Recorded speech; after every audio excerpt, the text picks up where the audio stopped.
Good morning. আমি নেহা। আমার নতুন একটা ভিডিওতে তোমাদের সকলকে স্বাগত জানাই। দেখো, আমার ডেইলি রুটিনে কিন্তু আজ থেকে নতুন একটা জিনিস অ্যাড হলো। এই এতগুলো ওষুধ দেখে তো বিরক্তি তো লাগছিল, তবে কি আর করা যাবে? সুস্থ হতে গেলে তো এইটুকু তো খেতেই হবে। তবে নতুন জিনিস অ্যাড হলে কি হবে, পুরোনোটাকে কিন্তু ভুললে চলবে না।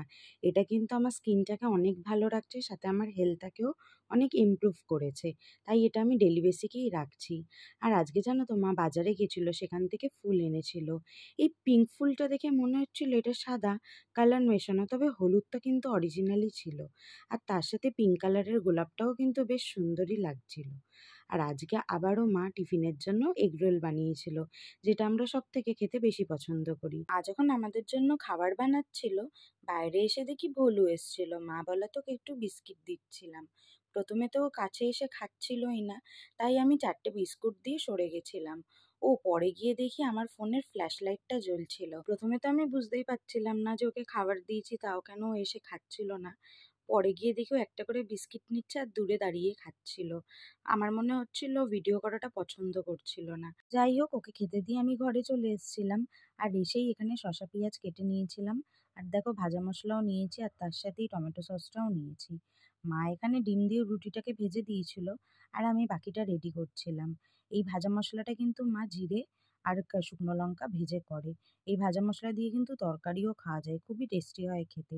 আমি মনে করি বাইরের কেনা খাবারের থেকে ঘরের বানিয়ে খাওয়া অনেকটাই বেটার। নিজেরাই যেহেতু ঘরে বানাচ্ছি, তাই এখানে আর কিপটামি করলে চলে বলো? তাই সবকিছু ভরে ভরে দিয়েছি। আর এখানে লঙ্কা দিয়েছি কারণ সৌরভ ঝাল খাওয়ার খেতে অনেকটাই বেশি পছন্দ করে। আর সব খাবারের মধ্যে ঘরে বানানো এই রোলটা ওর সব থেকে বেশি ফেভারিট। ও কিন্তু অনেক সময় একটার জায়গায় দুটোও খেয়ে নেয়। ওর এতটাই পছন্দ হয় এটা খেতে। শুধু ও বলে না, আমাদের সবারই খুবই ভালো লাগে এটা খেতে।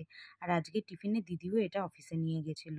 আর তারপরেই এখানে রান্নার দিকে চলে এসেছিলাম। মা সকাল সকাল সব রান্নাই করে নিয়েছিল, শুধু এই নিমপাতা ভাজাটাই আমাকে দিয়েছিল। তাই হাতের সমস্ত কাজ সেরে আমি একদিকে নিমপাতা ভাজা বসিয়েছিলাম, আর একদিকে ভাত বসিয়ে দিয়েছিলাম। গরমকাল তো পড়তেই চললো। তোমরা কারা কারা তেতো খাবার খেতে ভালোবাসো, অবশ্যই কিন্তু কমেন্ট করে জানিও। আজকের দুপুরের মেনুতে ছিল আলু পটলের তরকারি, তবে এই আলু পটলের তরকারিটা মা রাতের জন্য বানিয়েছিল, যেটা রুটি দিয়ে খাওয়া হবে। আর তার সাথে এখানে সর্ষে দিয়ে রুই মাছ করেছিল, এটা খেতেও বেশ ভালো হয়েছিল। আর করেছিল এখানে আম দিয়ে ডাল। গরম পড়তে না পড়তেই কিন্তু এদিকে আমাদের বাড়িতে আম ডাল খাওয়াও শুরু হয়ে গেল। আর এদিকে বিকেলবেলা আজকে সবাইকে আমি একটু গ্রিন টি করে খাইয়েছিলাম। এই গ্রিন টি কিন্তু সহজে কেউ খেতে চায় না, তবে শরীরের পক্ষে খাওয়া কিন্তু খুবই ভালো।